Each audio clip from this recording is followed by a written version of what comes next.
National खबर, सब पर नजर।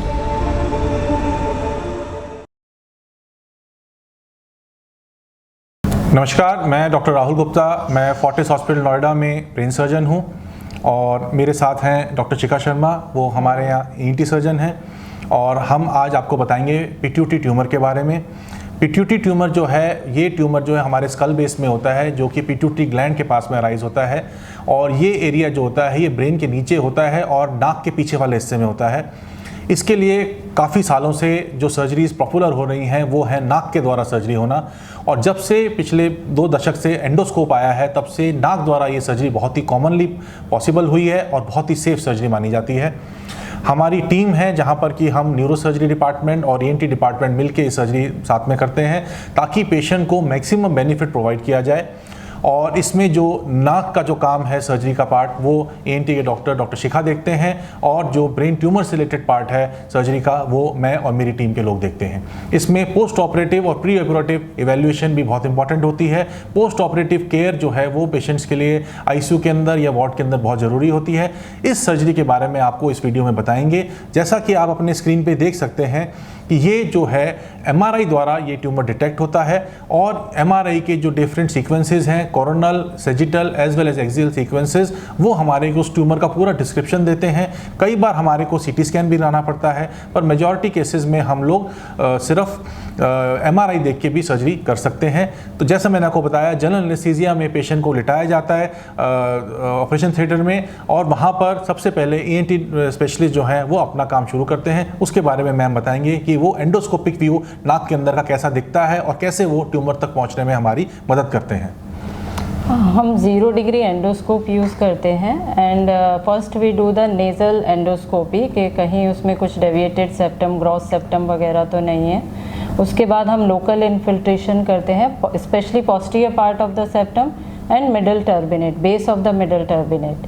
पोस्टीरियर सेप्टेक्टमी करते हैं, जो सबसे पीछे का पार्ट है सेप्टम का वो हम रिमूव कर देते हैं जिससे कि हमारा रोस्ट्रम ऑफ द स्फेनॉइड एकदम क्लियरली विजिबल हो। इसके बाद हम म्यूकोपेरियोस्टियम एंड बोन म्यूकोजा उसको हटाते हैं सेप्टम से एंड यूजिंग द माइक्रो डिब्राइडर हम उसे चीजल्ड आउट पूरा कर देते हैं, बोन को भी एंड म्यूकोजल पार्ट को भी। उसके बाद हम पोस्टीरियर पार्ट, क्योंकि बहुत वेस्कुलर स्ट्रक्चर है, ब्रांच ऑफ स्फीनोपेलेटाइन आर्टरी उसको सप्लाई करती है, तो हम उसको पहले कॉटराइज कर देते हैं जिससे कि ब्लीडिंग कम हो उसमें। अदरवाइज़ कभी कभी बहुत ज़्यादा ब्लीडिंग हो जाती है, अनकंट्रोलेबल ब्लीडिंग रहती है इस पार्ट में। तो जैसा कि मैम ने आप बताया कि हम एंडोस्कोप द्वारा नाक के अंदर घुसते हैं, यूजुअली हम दाईं नाक से घुसते हैं, पर आजकल हम लोग बाई नॉस्ट्रल टेक्निक को भी यूज़ करते हैं जिसमें कि हम पहले राइट साइड से अंदर जाके सारा स्पेस क्रिएट करते हैं, नाक के एरिया को थोड़ा चौड़ा करते हैं, जिसके लिए हमें बाईपोलर कॉटरी, नाइफ और different type of specialise instruments का इस्तेमाल करना पड़ता है।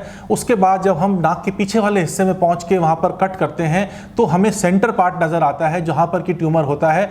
उस केस में हम लेफ्ट साइड से जाएँ चाहे राइट साइड से जाएं, हम उस एरिया तक पहुंच पाते हैं। तो बाई नॉस्ट्रल टेक्निक से जब हम करते हैं तो हमारे दोनों हाथ काम करते हैं। एक साइड से एंडोस्कोप और सक्शन ट्यूब जाती है और दूसरे से हमारे इंस्ट्रूमेंट जाते हैं जिससे कि हम ट्यूमर को निकाल सकते हैं। पर वहां तक पहुंचने के लिए जो पेचीदा काम हमारे को नाक के अंदर करना पड़ता है वो ईएनटी सर्जन बड़े आसानी से एंडोस्कोप द्वारा और स्पेशल इंस्ट्रूमेंट्स द्वारा कर सकते हैं। जैसे कि अब आप देख रहे हैं कि यहाँ पर हम नेजल सेप्टम के ऊपर का म्यूकोजा हटा के और फिर उस पार्ट को जो कि सॉफ्ट सेप्टम है उसको काट के हटा रहे हैं। इसके बारे में मैम आप बताएंगे।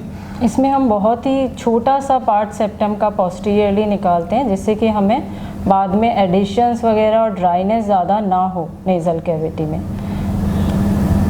अभी हमने ये पोस्टीरियर पार्ट ऑफ सेप्टम निकाला, इसके बाद रोस्ट्रम हमें एकदम सामने दिखता है, उसको हम चीजल्ड आउट कर लेते हैं बायलैटरली।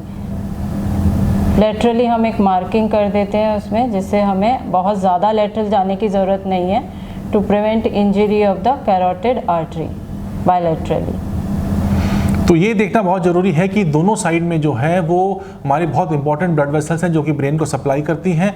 तो हमारे को अपनी लैटरल लिमिट से दोनों साइड में कितनी दूर तक जाना है वो पता होना चाहिए। इस समय आप देख रहे हैं कि हम ड्रिल के साथ साथ जो है स्फेनॉइड साइनस के अंदर घुस गए हैं। स्फेनॉइड साइनस जो है वो ही हमारा बेसिकली एंट्री पॉइंट है। उसके अंदर एंटर होने के बाद एकदम हमारे सामने ट्यूमर नजर आएगा। कई बार जो ट्यूमर है अगर ज़्यादा बड़ा होता है तो वो इस स्फेनॉइड साइनस के अंदर भी अपनी दीवार तोड़ के आ जाता है, तो यहाँ भी हमारे को ट्यूमर मिलता है। तो उस केस में हम पहले यहाँ का ट्यूमर निकालते हैं और उसके बाद और अंदर हम इसके सेला के अंदर जाते हैं। तो आप देख सकते हैं कि किस तरह हमने स्फेनॉइड साइनस को पूरी तरह से खोल लिया है और सामने हमारे को सेलार फ्लोर मिल रहा है। सेलार फ्लोर वो एरिया है जहां पर कि पिट्यूटरी ट्यूमर है। तो सेलार फ्लोर वो दीवार है जिसने कि हमारे और पिट्यूटरी ट्यूमर के बीच में बैरियर बना रखा है। हम वो दीवार जो है वो बहुत पतली हो चुकी है क्योंकि ट्यूमर के प्रेशर की वजह से, तो उसको हल्के से भी हम जब हिट करते हैं तो वो टूट जाती है। देखिए आपको दिख रहा है कैसे पतली सी बोन जो है वो सेलार फ्लोर की या सेलार एंटीरियर वॉल की वो निकल रही है और सामने हमारे को ग्लिस्टनिंग वाइट ड्यूरामेटर नजर आ रहा है।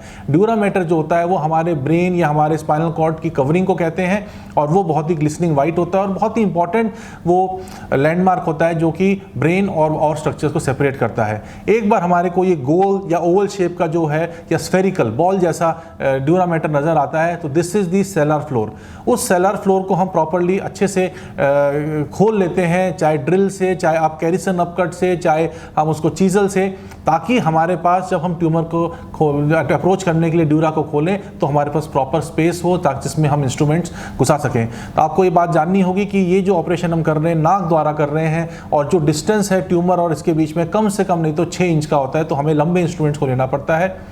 ये कंफर्म करने के लिए ये ट्यूमर है कि यहाँ कोई ब्लड वेसल्स तो नहीं है, हम नीडल द्वारा उसको पहले चेक करते हैं, एस्पिरेट करके देखते हैं। कई बार 0.1% केसेस में हमने देखा है कि कोई मेजर ब्लड वेसल या कोई एंड्रोजम होता है, तो अगर हम उसको पहले डिटेक्ट कर लें नीडल से एस्पिरेट करके तो हम सर्जरी अबंडन कर देते हैं। अब उसके बाद हम ड्यूरामेटर को नाइफ द्वारा खोलते हैं। सबसे पहले नीचे वाले हिस्से को खोलते हैं। सामने हमारे को मोस्ट ऑफन सॉफ्ट सा ट्यूमर दिखता है जो कि आराम से अपने आप बाहर आने की कोशिश करता है क्योंकि ब्रेन का प्रेशर उसके ऊपर पड़ रहा होता है और वो ट्यूमर को अपनी जगह से बाहर निकालना होता है। बायोप्सी फॉरसेप्स से हम बायोप्सी ले लेते हैं और बायोप्सी लेने के बाद हम फिर ट्यूमर को सक्शन और हमारे पास स्पेशल इक्विपमेंट्स हैं जैसे कि क्यूरेट्स हैं, उनसे हम निकालते हैं। तो ये आप देख रहे हैं कि कैसे हम बायोप्सी फॉरसेप्स से इस ट्यूमर के अंदर घुस रहे हैं, उसको निकाल रहे हैं। उसके बाद हम क्यूरेट लेके गए, क्यूरेट लेके पहले नीचे वाले हिस्से को निकालते हैं। जब नीचे वाला हिस्सा क्लियर हो जाता है तो हम इस ड्यूरामेटर को पूरा खोलते हैं ताकि पूरा सेला हमारे सामने खुला हुआ नजर आ जाए और उसके अंदर से हम ट्यूमर को धीरे धीरे निकालते हैं। इस जगह पे बड़ा सेंसिटिव एरिया होता है, हबड़ तुबड़ करने में या जल्दबाजी में निकालने में नुकसान होने का रिस्क होता है। यहाँ पर थोड़ा सा ऊपर जहाँ पर ये ट्यूमर खत्म होता है वहाँ पर ब्रेन की एरेक्नॉइड वाली झिल्ली होती है। अगर वो झिल्ली फट जाती है तो ब्रेन का जो फ्लूइड है वो इस नाक के रास्ते बाहर आ सकता है। कई पेशेंट्स में वो आना जरूरी होता है, नहीं तो हम ट्यूमर पूरी तरह नहीं निकाल पाते। कई बार गलती से वो फट जाती है, पर 50 से 60% केसेस में उसको कोई हानि नहीं होती है, तो वो भी हमारे लिए एक फ़ायदे की बात होती है। कुछ पेशेंट्स में जिसमें कि एरेक्नॉइड फट जाती है और ब्रेन का फ्लूइड बाहर आता है, उस केस में हमारे को ग्लू और फैट से इस कैविटी को पैक करना पड़ता है, प्लस हमें पेशेंट को लंबर पंचर करना पड़ता है या लंबर ड्रेन डालना पड़ता है 2 से 3 दिन तक, ताकि इस एरिया को हम पूरी तरह सील कर सकें। अब आपने देखा कि किस तरह हम पूरी ड्यूरामेटर को हमने काट दिया है और हम ट्यूमर को निकाल रहे हैं क्यूरेट्स के और सक्शन की मदद से। मैडम कुछ बताना चाहेंगे एंडोस्कोप कैसे हेल्प करता है हमारे को? 0 डिग्री की जगह 70 डिग्री यूज़ कर लेते हैं जिससे कि हम पूरा अंदर से देख सकें ईच एंड एवरी कॉर्नर। कहीं कोई ट्यूमर बचा तो नहीं है, तो वो हमें ईजी पड़ जाता है, हम उसको निकाल सकते हैं ईजीली। एंड ब्लीडिंग हम तुरंत इसमें हीमोस्टेसिस कर सकते हैं बिकॉज हम डायरेक्टली देख रहे हैं उस चीज़ को।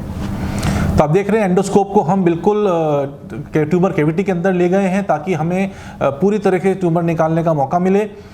इस समय 4 हाथ काम कर रहे हैं एक साथ। एक हाथ से एंडोस्कोप पकड़ा हुआ है, एक हाथ से सक्शन पकड़ा हुआ है, एक हाथ से ट्यूमर फॉर्सेस पकड़ा हुआ है, प्लस एक और हाथ से हमने हेड को स्टेबलाइज किया हुआ है। तो जब 4 हाथ एक साथ काम कर रहे हैं, 2 ब्रेन एक साथ काम कर रहे हैं, तो इससे पेशेंट को बहुत फ़ायदा होता है।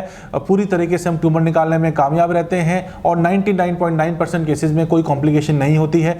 ये जो अब ट्यूमर थोड़ा सा सामने बच गया है, ये एक पतली लेयर है ट्यूमर की जो कि एरेक्नॉइड से चिपकी हुई है। अगर हम इसको निकालने की कोशिश करेंगे तो हमें डर है कि हम एरेक्नॉइड की झिल्ली को फाड़ देंगे जिससे कि ब्रेन फ्लूइड बाहर आ सकता है।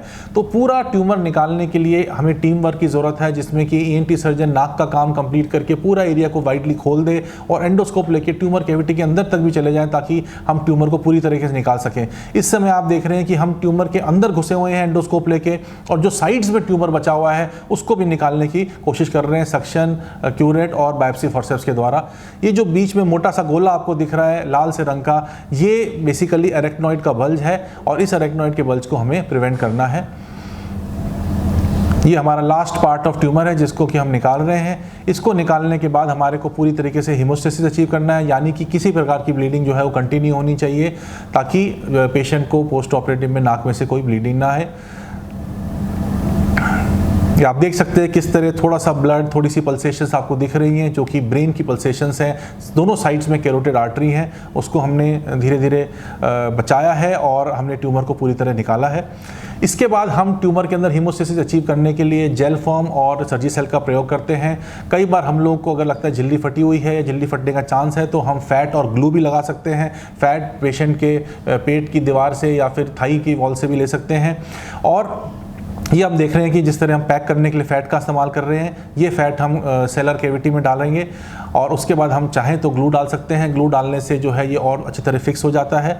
उसके बाद हम नेज़ल पैकिंग कर देते हैं। मेरोसील नाम की पैकिंग आती है जिससे कि नेज़ल कैविटी पैक हो जाती है, जिसको कि 2 से 3 दिन बाद निकाला जा सकता है। अगर CSF लीक नोट किया गया है, लंबरडेंट डाली है, तो उसको 2 दिन एक्स्ट्रा भी रखा जा सकता है। यूजुअली पेशेंट को 2 से 3 दिन ICU में रखा जाता है, उसके बाद 2-3 दिन वार्ड में ऑब्जर्व करके पेशेंट को डिस्चार्ज किया जाता है। अगर पेशेंट को पहले से कोई हार्मोन की प्रॉब्लम है या पोस्ट ऑपरेटिव में हम जो हार्मोन टेस्टिंग करते हैं और हर हार्मोन की प्रॉब्लम आती है तो उस हिसाब से हमें हार्मोन सप्लीमेंटेशन या रिप्लेसमेंट करना पड़ता है। देखिए किस तरह हमने फैट डाला, उसके बाद हमने सर्जिसेल लगाया और अब हम इसको जेल फॉर्म से उसको पैक कर रहे हैं ताकि वहाँ से कोई लीकेज ना हो, कोई वहाँ पर से फ्लूइड डिस्चार्ज ना हो, जिससे कि पेशेंट को पोस्ट ऑपरेटिव कोई प्रॉब्लम ना हो। पूरी सर्जरी में कोई स्कार नहीं होता। एक छोटा सा कट फैट लेने के लिए कई बार लगाना पड़ता है हमारे को। इसके अलावा कोई भी कट बॉडी में नहीं लगता। पेशेंट जब ऑपरेशन थिएटर में आने के बाद वार्ड में जाता है तो ऐसा लगता भी नहीं कि उसकी कोई सर्जरी हुई है। पोस्ट ऑपरेटिवली हम उसका CT स्कैन कराते हैं। जैसे इसमें हम देख रहे हैं कि CT स्कैन कराने पे ट्यूमर वाला एरिया जो है वो बिल्कुल ख़त्म है, वहाँ पर कोई ट्यूमर नहीं है।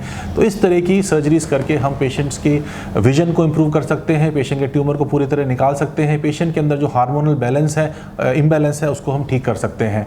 तो पिट्यूटरी सर्जरी जो है वो बहुत ही एडवांटेजेस है और न्यू टेक्नोलॉजी जो एंडोस्कोप द्वारा, नाक द्वारा हम सर्जरी करते हैं, उससे लाखों के पेशेंट को फ़ायदा होता है और हमें वो अच्छा लगता है। धन्यवाद। Thank you.